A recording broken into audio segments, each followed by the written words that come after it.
Oscar is always on right track. That is why Fast Track Taxi app உடனே download பண்ணுங்க. பாரம்பரியமான சுவையான புது அறிமுகம் KTV True Value Bronadile. குறைந்த விலை நிறைந்த தரம் தங்கள் தேவைகள் அனைத்தும் ஒரே இடத்தில் ஜெயச்சந்திரன். சேலம் அம்மாபாளையத்துல 16 சவரன் பக்கம் நகை வந்து பட்ட பகல்ல மத்தியானம் 3 மணிக்கு மூதாட்டி வயது 60 வயது அவங்க மண்டையில விழுந்த அடி மூளை சிதறும் அளவுக்கு விழுந்தது. அப்பா வந்து குத்துயிரும் கொலையுருமா கிடக்கிறாரு. அந்த மகனுடைய மனசு எவ்வளவு பதைத்திருக்கும் என்பதை நினைத்து கூட பார்க்க முடியல. இந்த மாதிரியான கொள்ளை சம்பவங்கள்ல இருக்கிற குற்றவாளிகள் பெரும்பாலுமே வந்து பீகாரை சேர்ந்தவர்கள், கல்கத்தாவை சேர்ந்தவர்கள், ராஜஸ்தானை சேர்ந்தவர்கள், மத்திய பிரதேசத்தை சேர்ந்தவர்கள். வட இருந்த கொள்ளையர்களை கண்காணிப்பதற்கு நம்ம என்ன ஏஜென்சி வச்சிருக்கோம்? ரகசியமாய் தகவல் கொடுப்பதற்கு உங்ககிட்ட வந்து டோல் ஃப்ரீ நம்பர் இருக்கிறதா இல்லையா? 100 இருக்குல்ல சார். 100ல கால் பண்ணா அடிப்படை அறிவே இல்லாதவனா இருக்கான். ஏன் தொடர்ந்து வந்து கொலைகள் அதிகமாகி கொண்டு இருக்கிறது அப்படிங்கிற காரணமே வந்து ஒரு குறிப்பிட்ட கூட்டத்தார் எல்லாம் சேர்ந்து ஐஎஸ் டிபார்ட்மெண்ட்டை ஆக்குபை பண்ணி வச்சிருக்காங்க. புரோக்கர்களுடைய கண்ட்ரோல் இருக்காங்க, அரசியல்வாதிகளுடைய கண்ட்ரோல் இருக்காங்க. இதெல்லாம் நெஞ்சு பொறுக்குதில்லை. இந்த நிலைகெட்ட மாந்தரின் நிலை தன்னை நினைக்கையில் என் நெஞ்சு பொறுக்குதில்லை அப்படிங்கறத வந்து கண்கூடாய் பார்த்து அறிந்து உணர்ந்து இந்த தகவலை நான் சமர்ப்பிக்கிறேன். அதிகப்படியான குற்றம் இல்ல இது வந்து நீண்ட பொறுமை, அதாவது பொறுமையின் எல்லையே தாண்ட வேண்டியது. எஸ்பி சொன்னாலும் செய்ய மாட்டாங்க, டிஐஜி சொன்னாலும் செய்ய மாட்டாங்க, கமிஷனர் சொன்னாலும் செய்ய மாட்டாங்க. நீங்க மைண்ட் வாய்ஸ் நினைச்சு சத்தமா பேசிட்டு இருக்கீங்க. மேன் பவரே கம்மியா இருக்கு. 120 பேர் பார்க்க வேண்டிய வேலையை 70 பேர் பாக்குறாங்க. கடந்த 5 ஆண்டுகள்ல ஒரு தடவை கூட சக்சஸ்ஃபுல்லா சப் இன்ஸ்பெக்டர் ரெக்ரூட்மெண்ட்டை ஹேண்டில் பண்ண முடியாம இருக்கிறோம். அதை எடுக்க வேண்டிய ப்ராசஸ் வந்து அத்தனையுமே கொலாப்ஸ் ஆகி போச்சு. சட்டம் ஒழுங்கு கண்ட்ரோல் இல்லாம போறதும், எதிர்கட்சிகள் வந்து கூப்பாடு போட்டுக் கொண்டிருப்பதும். இல்ல புள்ளி விவரங்களை மட்டும் நான் சொல்ல போனால் ஏடிஎம்கேயோட நாங்க கம்மி, பீகாரை விட நாங்க ரொம்ப கம்மி, மத்திய பிரதேசத்தை விட கம்மி, அதெல்லாம் பேசுறதுல நியாயம் இல்லைங்க. இந்த மக்கள் 5 வருடமா சொல்லிக்கொண்டே இருப்பார்கள். வர்ற தேர்தலில் வந்து அவங்க திருப்தியா இருந்தார்களா இல்லையா என்பதை வந்து முடிவெடுக்க வேண்டிய நேரம் இருக்கு. ஊடகங்கள்லாம் நீங்க எப்படியோ பேசிட்டே இருங்க, அவர் எதிர்கட்சி தலைவர், அவர் அப்படித்தான் பேசுவாரு, இவர் ஊடகவியலாளர், அவர் தான் பேசுவாரு. சும்மா அந்த ஜால்ரா போடுற ஊடகவியலாளர் இருக்காங்க பார்த்தீங்களா, அவங்க பேச்சை மட்டும் கொண்டு தயவு செய்து இருக்க வேண்டாம். நீங்க பெருமை குறைவீர்தான். நீங்க வந்து நாட்டு மக்கள் நலமாக இருக்க வேண்டும் கருதுவதெல்லாம் உண்மைதான். ஆனா சிஸ்டம் வந்து சரியா இயங்கவில்லை. குற்றங்கள் குறைந்திருக்கணும், அதான் ரிசல்ட். வணக்கம். இன்று நம்முடன் முன்னாள் காவல்துறை அதிகாரி ராஜேந்திர ராஜா அவர்கள் நம்மோடு இணைந்துள்ளார். வணக்கம் சார். வணக்கம் மிஸ்டர் பாரதி சார். இப்போ கொங்கு மண்டலம் சேலம் பகுதியில ஒரு தம்பதியர், அதுவும் வயதான தம்பதியர் கொலை அப்படிங்கிறது வந்து ஒரு பேரதிர்ச்சி ஏற்படுத்தியிருக்கு. ஏன்னா தொடர்ந்து நம்ம பார்க்குறோம், ஒரே பேட்டர்ன்ல கொலைகள் வந்து நடக்கிறத பார்க்குறோம். வயதான தம்பதிகள் அப்படிங்கிறது, அதுவும் கொங்கு மண்டலத்தை சுத்தி, இந்த முறை சேலத்துல. இப்போ இந்த கொலையுடைய பின்னணி என்ன சார்? தமிழ்நாட்டில் கடந்த ஒரு வருட காலமாக வயதான தம்பதிகள், தனிமைப்படுத்தப்பட்ட வீடுகள், ஓரளவு வசதியானவர்கள், இந்த 3 தான். வயது 60க்கு மேலே இருக்கிறவங்க, தனிமைப்படுத்தப்பட்ட வீடுகள், முதியோர் மட்டும் குடியிருக்கிற மாதிரியான இடம் அப்படி அவங்க துணைக்கு ஆட்கள் இல்லை அப்படிங்கிறத சர்வேல் பண்ணி ஆதாய கொலைகள் அப்படின்னா மர்டர் ஃபார் கெயின் அப்படின்னு ஆங்கிலத்தில் சொல்லுவாங்க. மர்டர் ஃபார் கெயின் வந்து இன்க்ரீஸ் ஆகிட்டே இருக்கு. அது வந்து எப்படின்னா, ஒரு மாவட்டத்தில் இப்போ ரிவெஞ்ச் மர்டர் நடக்குது, முன்பகையின் காரணமாக நடக்குது, சாதாரணமாக சண்டையின் காரணமாக ஒரு கொலை நடக்குது, அடிதடி சண்டையில் அப்படியே வந்து கொலையாக மாறிடுச்சு. இப்படியெல்லாம் கொலைகள் நடக்கிறது வரும். ஆனால் இந்த மர்டர் ஃபார் கெயின் தான் வந்து மர்டர்லேயே வந்து டாப் மோஸ்ட் கிரைம் அப்படின்னு சொல்லுவாங்க. அதனால் இந்த டாப் மோஸ்ட் கிரைம் வந்து நடந்துச்சுன்னா கண்டிப்பாக வந்து அங்கே வந்து கமிஷனர் லெவலில், எஸ்பி லெவலில் ஸ்பாட்டுக்கு வந்து அதை அனலைஸ் பண்ணி அதை வந்து ரெவ்யூ கொண்டு போயிடுவாங்க. இம்மிடியட்டாக ரெவ்யூ கொண்டு போயிட்டு டே பை டே விசாரணை பண்ணுவாங்க. டே பை டே விசாரணை பண்ணி அந்த குற்றவாளிகள் யார் அப்படிங்கிறத வந்து அந்நியர்த்து பண்ணி ஆகணும் அப்படிங்கிறது தான் போலீஸில் வந்து அந்த காலத்தில் வந்து ஒரு நடைமுறையில் இருக்கிற வழக்கம். மேக்சிமம் பார்த்தீங்கன்னா ஒரு 30 டேஸ்க்குள்ளே வந்து அதை அந்நியர்த்து பண்ணிடுவாங்க. குற்றவாளி யாருன்னு கண்டுபிடிச்சிடுவாங்க. அரிதிலும் அரிதான வழக்குகளை தான் கண்டுபிடிக்க முடியாமல் போயிடும். இப்போ தமிழ்நாட்டில் சமீப காலமாக பார்த்தீங்கன்னா, நீங்கள் பல்லடத்தில் வந்து ஒரு சேலம், நீங்கள் கொங்கு மண்டலம் சொல்கிறீங்களா, கொங்கு மண்டலத்துடைய ஸ்டைலே அவங்க மகன்களையெல்லாம் வந்து ஒரு 10 ஏக்கர் தோட்டத்தில் குடியிருக்கிறது. அவங்க ஒரு 10 ஏக்கர் வச்சுருக்கவங்க ஓரளவு வந்து ஒரு 60 சவரன் 70 சவரன் 100 சவரன் வச்சுருப்பாங்க, வசதியாக தான் இருப்பாங்க. அந்த அந்த அந்த விவசாயத்தை பார்த்துட்டே தான் இருப்பாங்க. வீட்டு தோட்டத்தில் ஒரு வீடு வச்சுருப்பாங்க. அவங்க மகன்கள்லாம் பார்த்தீங்கன்னா டவுனில் குடியிருப்பாங்க. முன்னாடியெல்லாம் வந்து மகள்கள் அத்தனை பேருமே சேர்ந்து ஒரு குடும்பமாக சேர்ந்து பண்ணுற விவசாயத்தை தான் பண்ணிட்டு இருந்தாங்க. நான் வந்து சேலம் மாவட்டத்தை சேர்ந்தவன் அப்படிங்கிறது உங்களுக்கு தெரியும். சேலம் மாவட்டத்தில் தொடங்கி அது வந்து கோயம்புத்தூர் வரைக்கும் போய் சேரும். கோயம்புத்தூர், திருப்பூர் கூட அப்படி தான் இருக்கும். அது கிட்டத்தட்ட அது மேட்டுப்பாளையம் வரைக்கும் அந்த ஸ்டைல் ஆஃப் ஆப்ரேஷன் இருக்கும் அக்ரிகல்ச்சரில். அப்பேற்பட்ட இடத்துல தான் பல்லடம் அருகே வந்து ஒரு இடத்துல நடந்த கொலை வந்து எல்லாரையும் வந்து பதைக்க வச்சுது. அங்கே வந்து கமிஷனர் லக்ஷ்மி அவர்கள் தலைமையில் 5 டீம் போட்டாங்க. 5 டீம் போட்டு அதில் வந்து பார்த்திங்கன்னா அலமேலு, தெய்வசிகாமணி, செந்தில்குமார் அப்படின்னு சொல்லிட்டு 3 பேர் கொலை செய்யப்பட்டாங்க. அலமேலு வயது 75, தெய்வசிகாமணி 78, செந்தில்குமார் வயது 46. அம்மா, அப்பா, மகன் 3 வந்து கொலை செய்யப்பட்டாங்க. இந்த 3 கொலை செய்யப்பட்டதில் வந்து அதுக்கப்புறம் தொடர்ந்து வந்து இதே மாதிரியான கொலைகள் வந்து அந்த பெல்ட்டில் நடந்து கொண்டே இருக்கிறது. அதில் பார்த்திங்கன்னா ஒசூரில் வந்து போன 12ஆம் தேதி மார்ச் 12ஆம் தேதி அன்னைக்கு 5 லட்சம் ரூபாயும் 20 லட்சம் ஒரு 5 லட்சம் ரூபாயும் 20 சவரன் நகையும் கொள்ளையடிக்கப்பட்டிருக்குது. அதில் வந்து பார்த்திங்கன்னா லூர்துசாமி வயது 70, அவருடைய மனைவின் தங்கை எலிசபெத் வயது 60. இவங்க 2 பேருமே வந்து கொலை செய்யப்பட்டு 5 லட்சம் 20 சவரன் நகையை கொள்ளையடிச்சாங்க. இது மர்டர் ஃபார் கெயின் அக்கௌண்ட்டில். சூளகிரி பக்கத்தில் பார்த்திங்கன்னா அங்கே வந்து நாகம்மாள், ஒரு வயதான அம்மாள் வந்து வயலில் குடியிருக்காங்க. அவங்க வீட்டுக்கு நெருப்பு வச்சு அவங்கள வெட்டி போட்டு நெருப்பு வச்சுட்டு கொலை பண்ணிவிட்டு அவங்கள எடுத்துகிட்டு போயிட்டாங்க. அந்த ஊரில் கொள்ளையடிக்கப்பட்டிருக்கு. அதுவும் வந்து இன்னும் கண்டுபிடிக்க முடியாது. இதெல்லாம் கண்டுபிடிக்க முடியாத வழக்குகளை காவல்துறை அதிகாரிகள் வந்து மிகவும் பிரயோஜனப்பட்டு தேடிக்கொண்டிருக்கிற சமயத்தில் சேலத்தில் சேலம் அம்மாபாளையத்தில் நேற்றைய முதல் நாள் பாஸ்கரன் வயது 70, வித்யா வயசு 65. இவன்ட்டு 16 சவரன் பக்கம் நகை வந்து கொள்ளையடிக்கப்பட்டிருக்கிறது. பட்ட பகலில் மத்தியானம் 3 மணிக்கு 11/5/2025 மதியம் 3:30 மணிக்கு அவங்க மத்தியானம் சாப்பிட்டுட்டு உள்ளே இருக்காங்க. கடை வெளியில் இருக்குது. யாராவது வந்து வியாபாரம் பண்ணுறதுக்கு வந்தாங்கன்னா, பொருள் வாங்க வந்தாங்கன்னா எந்திரிச்சு போய் கொடுப்பாங்க. மீதி நேரத்தில் அவங்க அட்டாச்சு, சேலம் மாவட்டத்தில் பார்த்திங்கன்னா அட்டாச்சு பின்னாடி வீடு இருக்கும், முன்னாடி கடை இருக்கும். நம்ம போய் ஒரு சவுண்டு கொடுத்தோம்னா வந்து பொருட்களை எடுத்து கொடுத்துட்டு மறுபடியும் உள்ளே போய் உட்காந்துருவாங்க. அந்த மாதிரி ஸ்டைல் ஆஃப் ஆப்ரேஷன் வந்து சேலம் மாவட்டம் முழுவதுமே இருக்குது. அந்த மாதிரி பார்த்திங்கன்னா இந்த கொடுங்கையூர் பக்கம்லாம் கூட அந்த மாதிரி இந்த பர்மாக்காரவங்களாம் வந்து வீட்டு திண்ணையில் கடையும் உள்ளே வந்து அது மாதிரியான ஹேபிடேட் பிளேஸ் அது. மத்தியானம் 3 மணிக்கு அவங்கள கொடுமையாக வந்து அடித்து கொலை பண்ணி 2 பேருமே திடீர்னு மாடியில் இருக்கிற மகன் வந்து ஏதோ ஒரு சத்தம் கேட்குதுங்கிறதுக்கு எட்டி வந்து பார்க்குறாரு. அவங்க அம்மா வந்து அடித்து மூளை சிதறி போயிருக்குது. அப்பா வந்து குத்துயிரும் குலையுரமாக கிடக்கிறாரு. பார்த்தோடனே அவருக்கு வந்து அசந்து துடிச்சு போயிட்டாரு மகன்.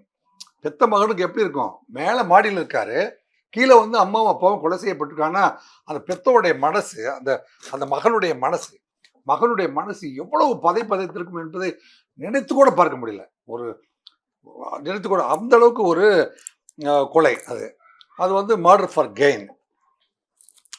இதில் வந்து விசாரணையை தொடங்கும் போதே என்ன செஞ்சாங்க, ஏற்கனவே வந்து இந்த பெல்ட்டில் வயதான முதியவர்கள், தனிமையில் இருக்கிற முதியவர்கள், விவசாயம் செய்கிற முதியவர்கள் அல்லது குடியிருக்கிற முதியவர்கள் கிட்டத்தட்ட ஒரு 25 சவரன்லேருந்து 75 சவரன் வரைக்கும் நகை அணிந்து ஓரளவு வசதியானவர்கள்.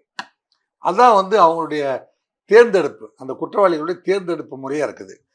ஆக இப்படி வந்து வட இந்திய கொள்ளையர்களாக இருக்குமோ அல்லது அந்த கொங்கு பெல்ட்டில் கொலை பண்ணுற குரூப் தான் இங்கே வந்து பண்ணியிருக்குமோ அப்படிங்கிற லெவலில் அது வந்து கமிஷனர் மிஸ்டர் பிரவீன்குமார் அபென்யூ அவர் வந்து இம்மிடியட்டாக ஸ்பாட்டுக்கு போயிட்டார். கமிஷனர் ஸ்பாட்டுக்கு போயிட்டார்.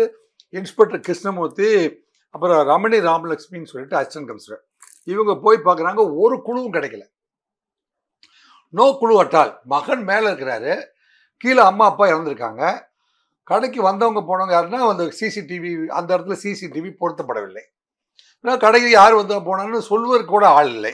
அப்படி ஒரு சூழ்நிலையில் விசாரணை தொடங்குறாங்க. இதில் வந்து சேலம் டீமை வந்து நம்ம பயங்கரமாக பாராட்ட வேண்டியிருக்கு. அவங்க என்ன செய்யறாங்க, கோம்பிங் ஆப்ரேஷனில் இறங்குறாங்க. கோம்பிங் ஆப்ரேஷனில் இறங்கி என்ன செய்கிறாங்க, அப்படியே அந்த ஸ்ட்ரீட்டு, அப்படியே அடுத்த ஸ்ட்ரீட்டு, அப்படியே அடுத்த ஸ்ட்ரீட்டு. நான் வந்து அவங்ககிட்ட கேட்கும்போது ஆச்சரியமா, சேலத்தில் இருக்கிற போலீஸ் ஆஃபீஸர்கிட்ட பேசும்போது சொல்கிறாங்க, சார் அந்த இடத்துல சிசிடிவி இல்லை சார். அப்படியே வந்து ஒரு ரவுண்டு அந்த அந்த சீன் ஆஃப் கிரைம் வந்து ஒரு வட்டம், அதுக்கப்புறம் வந்து 10 மீட்டருக்கு ஒரு வட்டம், 20 மீட்டருக்கு ஒரு வட்டம், 30 மீட்டருக்கு ஒரு வட்டம், அப்படி போட்டு ஒவ்வொரு வட்டமாக நாங்கள் தேர்ந்தெடுத்து தேடிட்டு வரும் பொழுது ஒரு வட்டத்தில் ஒரு சிசிடிவியில் இந்த இந்த கடையை நோக்கி அந்த 3 மணிக்கு ஒரு நபர் வந்திருக்கிறார் அப்படிங்கிறத நாங்கள் கண்டுபிடிச்சிட்டோம். யார் அந்த நபர் அப்படின்னு பார்க்கும்போது, அவனை ஜூம் பண்ணி பார்க்கும்போது அடிக்கடி அந்த கடைக்கு வந்து போகிற ஒரு நபர் அப்படிங்கிறதையும் நாங்கள் வந்து லொக்கேட் பண்ணிட்டோம் சார். அப்படி லொக்கேட் பண்ணும்போது தான் வந்து அவங்களுக்கு கிடைச்ச பேர், அவன் வந்து சந்தோஷ், வயது 32, சன் ஆஃப் ராஜ்குமார். என்னங்க, எட்டிக்கோட்டை தெரு, அம்மாபாளையம், நேட்டிவ் ஆஃப் பீகார். இவன் பீகார்லேருந்து சந்தோஷ் வயது 32 அப்படிங்கிறவர் வந்து இங்கே வந்து சில கம்பெனிகளில் வந்து லேபராக வேலை செய்யறதுக்காக வந்திருக்கான். லேபராக வேலை செய்யிட்டு இவனுக்கு வந்து அடிக்கடி ஒரு பர்மனெண்ட் கம்பெனியில் இவனுக்கு வேலை கிடைக்காதனால இவன் வந்து பல்வேறு கம்பெனிகளில் வேலைக்கு போகிறதும், அங்கே இருக்கிற நண்பர்கிட்ட எல்லாம் கடன் வாங்குறதும், அப்படி ஒரு பழக்கத்துக்கு அடிமையானவனாக இருக்கிறான். அவன் அந்த சூழ்நிலையில் வாழ்கிறவனாக இருக்கிறான்னு வைங்களேன். அப்போ அவனுக்கு பணம் அதிகமாக தேவைப்படுறதுனால அடிக்கடி பலசரக்கு கிடையாது. இப்போ பணம் கூட அவன்கிட்ட இல்லை. இவன் இப்போ மேலே ஒரு மகன் குடியிருக்கிறதா அவனுக்கு ஐடியா இல்லை. இவங்க வந்து வயது 70, 65 வயசில் இந்த கிழவனும் கிளவி இருக்காங்க. நம்ம வரும்போதெல்லாம் இவங்க 2 பேர் தான் வந்து பொருட்களை எடுத்து கொடுக்குறாங்க. அவருடைய மகன் மேலே இருந்தால் கூட அவர் வந்து குடியிருக்கிறது வேறு இடத்துல, இந்த பால் வியாபாரம் பண்ணுறதுக்கு தான் வராரு. மீதி நேரத்தில் வந்து வேறு இடத்துக்கு போயிடுறாரு அவர். ஆக இவங்க 2 பேர் மட்டும் தான் தனியாக இருக்கிறாங்கன்னு நினச்சிட்டு தான் அவன் வந்து உள்ளே வந்து அடிச்சிருக்கிறதா அவன் சொல்கிறான். ஆனால் அவன் வந்து இப்போ நம்ம ஏற்கனவே எதிர்பார்த்த மாதிரி தனிமைப்படுத்தப்பட்ட வீடுகளில் இருக்கிற முதியோர்கள், நம்ம தமிழர்களை பொறுத்த வரைக்கும் எப்போவுமே வந்து முதியோர் மீது இரக்கம் காட்டுவதும் அன்பு காட்டுவதும் வந்து நமக்கு இன்பில்ட்டாக இருக்கிற ஒரு கேரக்டர். அதாவது அறம் சார்ந்த வாழ்வியலில் தமிழர்கள் மேலோங்கி நிற்பவர்கள் அப்படிங்கிறதுல பார்த்திங்கன்னா, இந்த மாதிரியான கொள்ளை சம்பவங்களில் இருக்கிற குற்றவாளிகள் பெரும்பாலுமே வந்து பீகாரை சேர்ந்தவர்கள், கல்கத்தாவை சேர்ந்தவர்கள், ராஜஸ்தானை சேர்ந்தவர்கள், மத்திய பிரதேசத்தை சேர்ந்தவர்கள். இந்த 4 ஸ்டேட்டை சேர்ந்தவங்க தான் வந்து இங்கே பண்ணுறாங்க அப்படின்னு நமக்கு தெரியுது. ஆக நம்ம சேலம் போலீஸ் ஆஃபீஸர்கிட்ட பேசின வரைக்கும் அவங்க என்ன சொல்கிறாங்க அப்படின்னா, அவங்க வந்து இவனுக்கு வந்து அசோசியேட்ஸ் இல்லை, இவனை வந்து நம்ம வந்து பக்கத்து தெருவில் தான் குடியிருக்கிறான், அடிக்கடி இந்த கடைக்கு வந்துட்டு போயிருக்கான், அவன் நண்பர்களெல்லாம் விசாரித்து பார்க்குற பொழுது நண்பர்களெல்லாம் நிறைய கடன் வாங்கியிருக்கான், அது கட்டுறதுக்கு வழி இல்லாமல் இருக்கான், சரியான வேலையும் கிடைக்கல. அந்த சூழ்நிலையில் இவங்க 2 பேரையும் அடித்தா ஒரு 50 பவுன் கிடைக்கும் அப்படின்னு சொல்லிட்டு அடித்து கொலை பண்ணிவிட்டு அந்த நகைகளை பத்திரமா, இவங்க நகை வைத்திருப்பது தெரிஞ்சிருந்தான் அவன் அடிச்சிருக்கான். அந்த நகைகளை வந்து கிட்டத்தட்ட ஒரு 15 சவரன் பக்கம் நகைகளை வந்து இமிடியேட்டாக ரெக்கவரி பண்ணி இப்போ அவனை வந்து ரிமாண்ட் பண்ணிட்டாங்க. இவனை பொறுத்த வரைக்கும் இவனுக்கு அசோசியேட் இல்லை அப்படின்னு இப்போதைக்கு போலீஸ் முடிவுக்கு வந்திருக்கு. நம்ம திருப்பி கேட்டபோது ஒரு சிங்கிள் மேனால் உள்ளே பூந்து அடிக்க முடியுமானா ஒரு 32 வயது இளைஞனால், என்னங்க வயதான முதியவர், அவங்க 2 பேருக்குமே ஏஜ் இருக்குது பார்த்தீங்களா. மனைவியை தட்டின உடனே கணவன் என்ன செய்வார், ஸ்டக் ஆகிடுவார் பார்த்தீங்களா. அந்த சூழ்நிலை நீங்கள் அந்த மாடல் நடந்த விதம் பார்த்தீங்கன்னா, மனைவியை தட்டும்போது எவ்வளோ பயங்கரமாக தட்டுறான்னா மூளை சிதற அளவுக்கு மண்டையில் அடிச்சிருக்கான். 3 இடத்துல வந்து கொடுங்காயம். அதை தடுக்கிற ஸ்ட்ரகிளில் தான் வந்து அந்த கணவனும் வந்து அடித்து கொல்லப்பட்டிருக்கா. அவங்க ஒருத்தன் வந்து அடிச்சுட்டு போயிட்டான் அப்படிங்கிறத வந்து மகன்கிட்ட சொல்கிற அளவுக்கு அவர் இருந்திருக்காரு. அவரை வந்து தூக்கிட்டு போயிட்டு கவர்மெண்ட் ஹாஸ்பிட்டல் சேலத்தில் அட்மிட் பண்ணுற போகிற வழியிலே இறந்து போகிறாரு. ஆனால் தாய் இறந்து விட்டால் தந்தை வந்து துடிக்க கொண்டு போன மகன். ஸோ இது போன்ற கொலைகள் நீங்கள் பார்த்தீங்கன்னா, உளுந்தூர்பேட்டை அருகில் 3 சடலமாக மீட்பு அப்படின்ட்டு வந்து பிப்ரவரி 12ஆம் தேதி நம்ம வந்து கேள்விப்படுறோம்.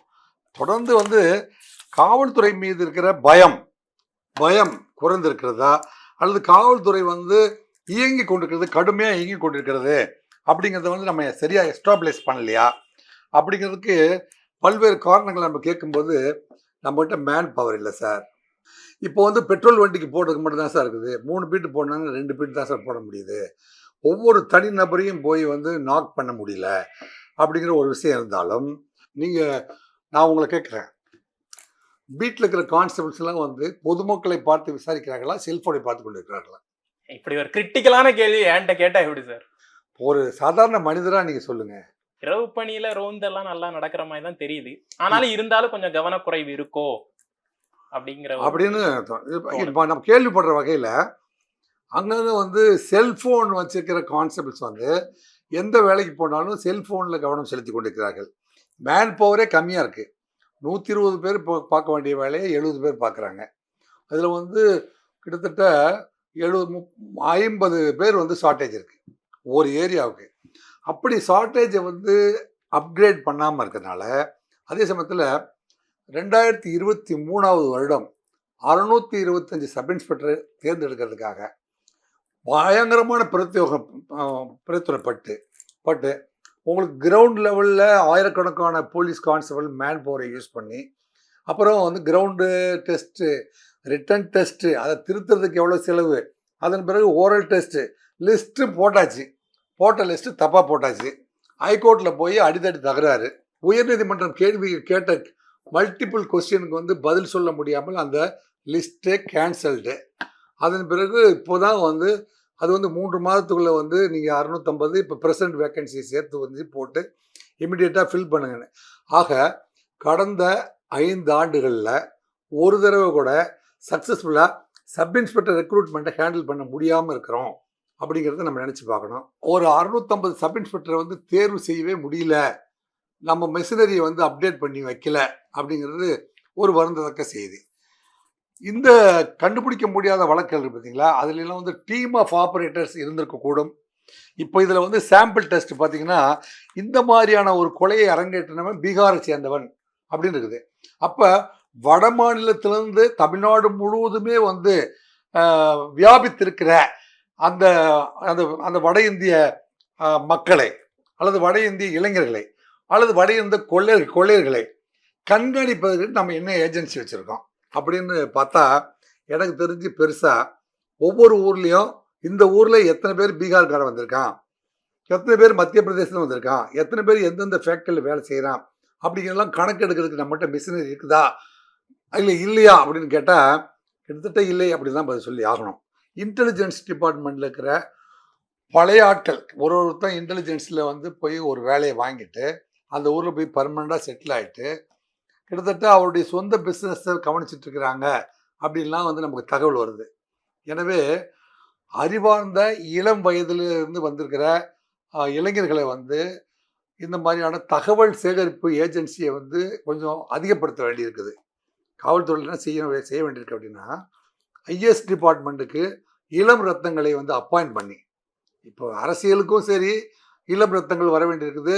அதில் வந்து தம்பி அடிக்கடி வந்து இளைஞர்களை கொண்டு வரலான் இருக்காங்க. ஆனால் முதியவர்கள் வந்து ரிட்டையர்ட் ஆக மாட்டேங்கிறாங்க.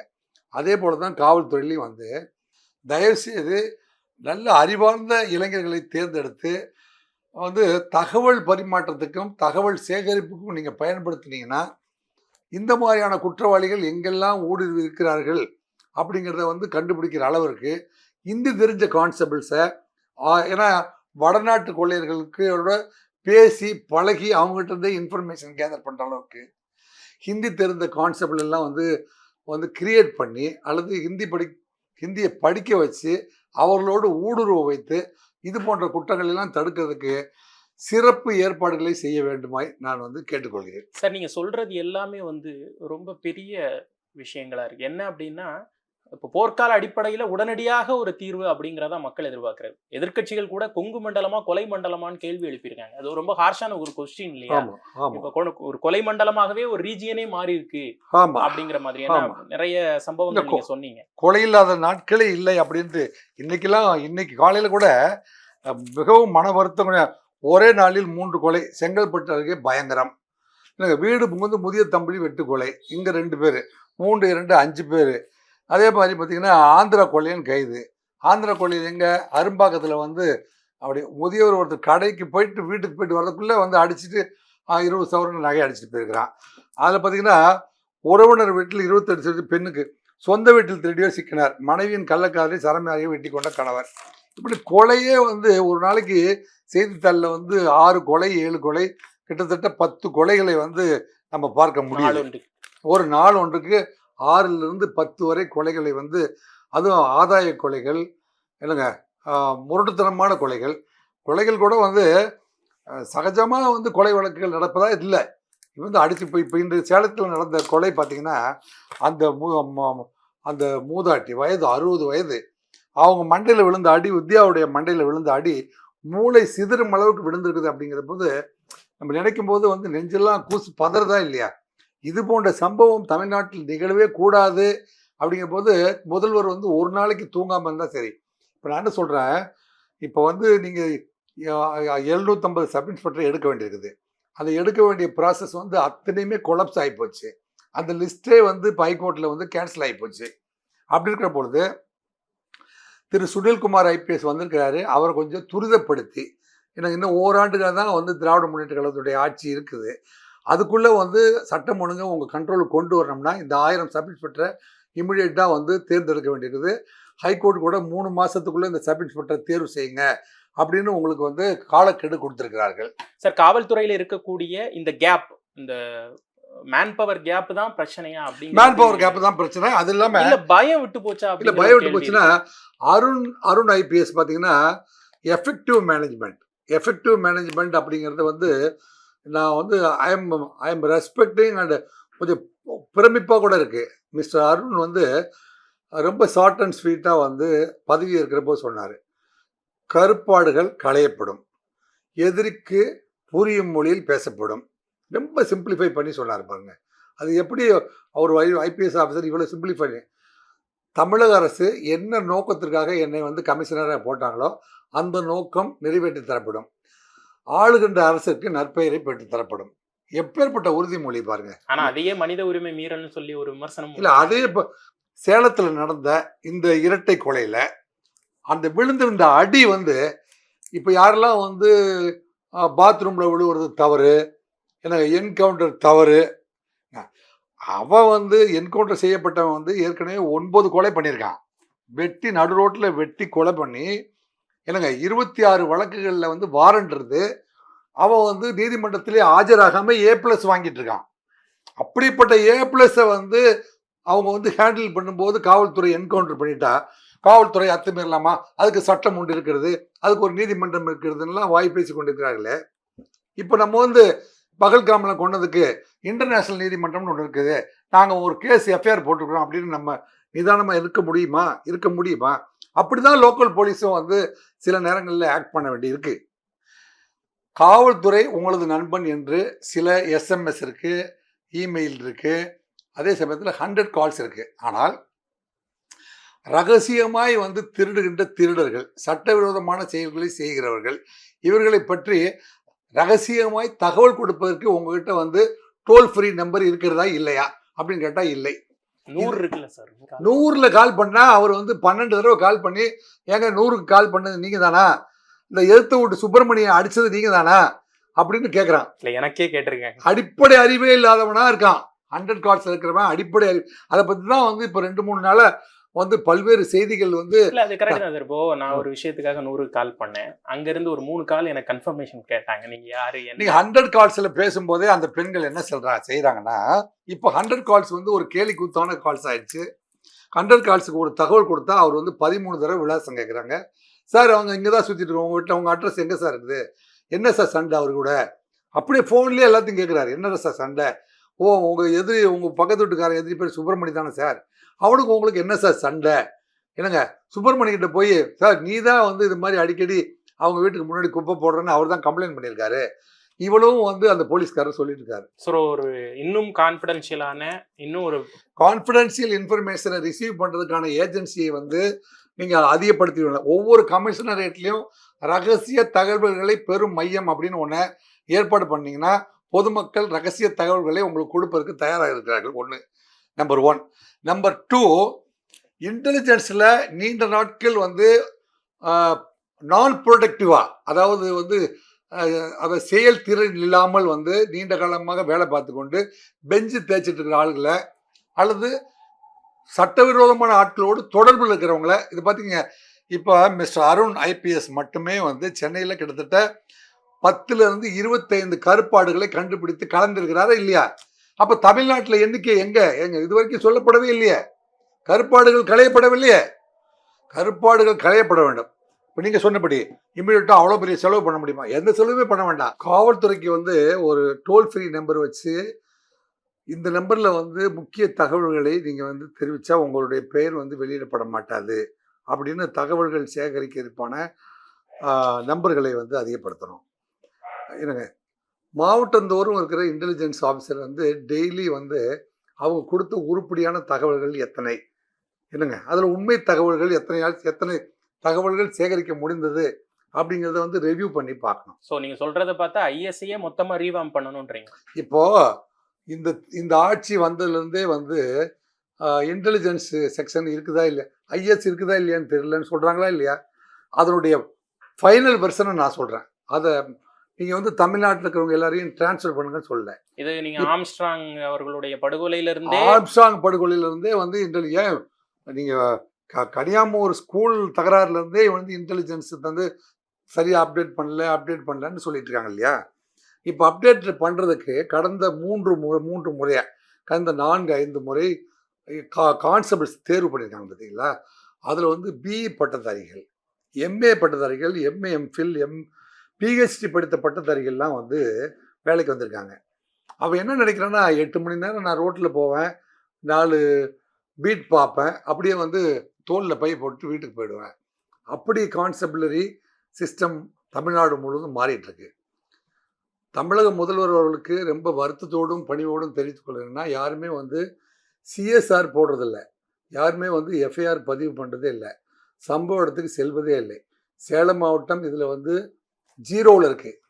நான் வந்து 10 முறை செக் பண்ணி பார்த்ததில் மேக்சிமம் ஒரு 10 மார்க் போடலாம். கொங்கு மண்டலத்தில் ஏன் வந்து தனிமைப்படுத்த வீடுகள் கொள்ளையடிக்கப்பட்டிருக்குது, கொங்கு மண்டலத்தில் வந்து ஏன் தொடர்ந்து வந்து கொலைகள் அதிகமாகி கொண்டு இருக்கிறது அப்படின்னுங்கிற காரணமே வந்து அங்கே வந்து ஒரு குறிப்பிட்ட கூட்டத்தார் எல்லாம் சேர்ந்து ஐஎஸ் டிபார்ட்மெண்ட்டை ஆக்குப்பை பண்ணி வச்சுருக்காங்க.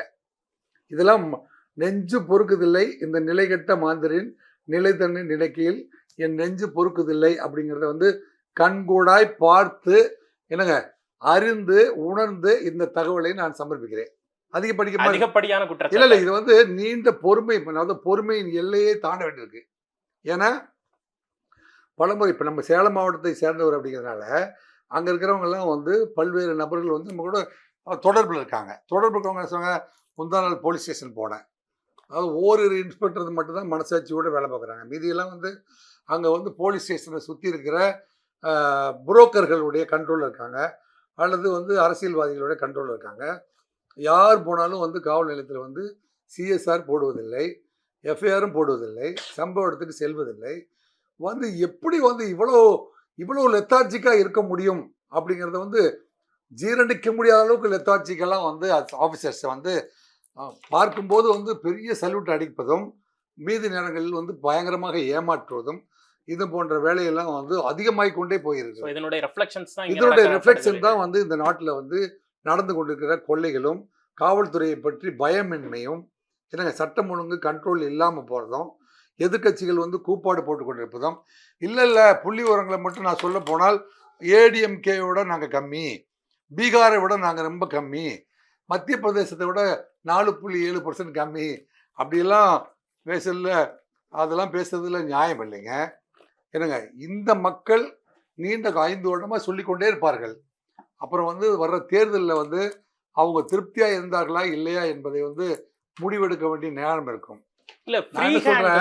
நான் சொல்கிறேன், தம்பி வந்து ரொம்ப இளம் வயதில் என்னங்க ரொம்ப துணை முதல்வராக வந்து அற்புதமாக வந்து பணியாற்றி கொண்டிருக்கிறார். அவர்கிட்ட வந்து இந்த கண்ட்ரோலை கொடுத்து தயவு செஞ்சு வந்து, ஏன்னா நீங்கள் நீண்ட நெடுங்காலமாக வந்து இந்த மந்திரிமார்கள்ட்டையும் மாவட்ட செயலாளர்கிட்டையும் பழகிட்டு இருக்கிறதுனால அவங்களுடைய கண்ட்ரோலில் இந்த காவல்துறையும் இந்த ரெவென்யூ துறை அத்தனையுமே வந்து அவங்க கண்ட்ரோலில் போனாங்க. அவங்க கமாண்ட் இல்லாமல் எஸ்பி சொன்னாலும் செய்ய மாட்டாங்க, டிஐஜி சொன்னாலும் செய்ய மாட்டாங்க, கமிஷனர் சொன்னாலும் செய்ய மாட்டாங்க. அவர் நினைச்சா டிரான்ஸ்ஃபர் கிடைக்கும். யார் நினைச்சா டிரான்ஸ்ஃபர் போட முடியுமோ அவங்ககிட்ட தான் அவன் சொன்னபடி தான் கேட்பான். நீங்க மைண்ட் வாய்ஸ் நினைச்சு சத்தமா பேசிட்டு இருக்கீங்க சார். இல்ல யாரு நம்மள டிரான்ஸ்பர் போட முடியும்? எனக்கு சேலம் அம்மாப்பேட்டை வாங்கி தர முடியும் அவரால். அவருக்கு வந்து சிவில் சப்ளை சிஐடியில் வாங்கி தர முடியும்.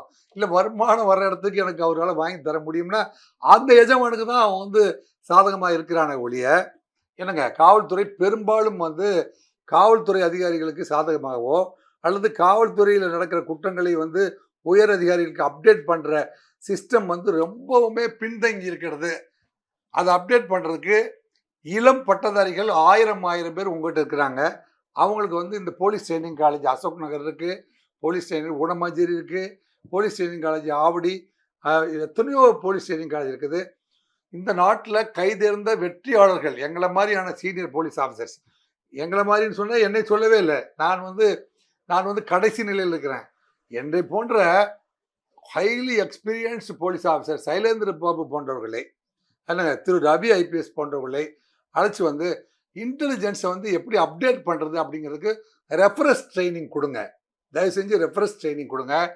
எங்களெல்லாம் வந்து கெஸ்ட் லெக்சராக கூப்பிட்டு எப்படியெல்லாம் வந்து இன்ஃபர்மேஷன் கலெக்ட் பண்ணணும், எப்படி குற்றங்களை குறைக்கணும், எப்படி வந்து இன்ஃபர்மேஷன் சேகரிக்கணும், உண்மை தகவல்கள் வந்து காலதாமதம் இல்லாமல் எப்படி வந்து ஆஃபீஸர்ஸ் வந்து ஆக்ட் பண்ணணும், இந்த மாதிரியான சப்ஜெக்ட்லாம் வந்து ட்ரைனிங் வந்து ரொம்ப குறைவாக இருக்குது.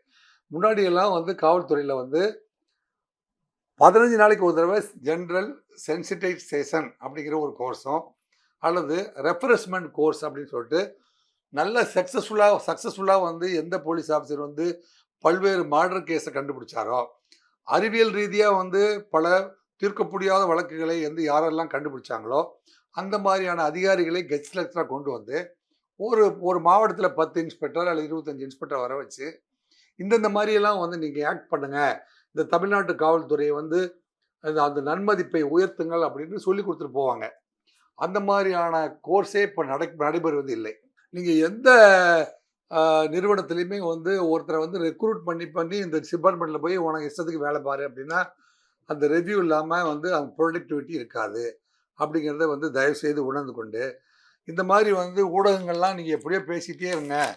அவர் எதிர்க்கட்சி தலைவர், அவர் அப்படி தான் பேசுவார், இவர் ஊடகவியலாளர் அப்படி தான் பேசுவார் அப்படின்னு சும்மா இந்த ஜால்ரா போடுற ஊடகவியலாளர் இருக்காங்க பார்த்தீங்களா, அவங்க பேச்சை மட்டும் கொண்டு தயவு செய்து இருக்க வேண்டாம். நீங்கள் சொன்னபடி நீங்கள் பெருமை குறைவர் தான். நீங்கள் வந்து நாட்டு மக்கள் நலமாக இருக்க வேண்டும் கருதுவதெல்லாம் உண்மைதான். ஆனால் கீழே இருக்கிறவங்க வந்து சிஸ்டம் வந்து சரியாக இயங்கவில்லை.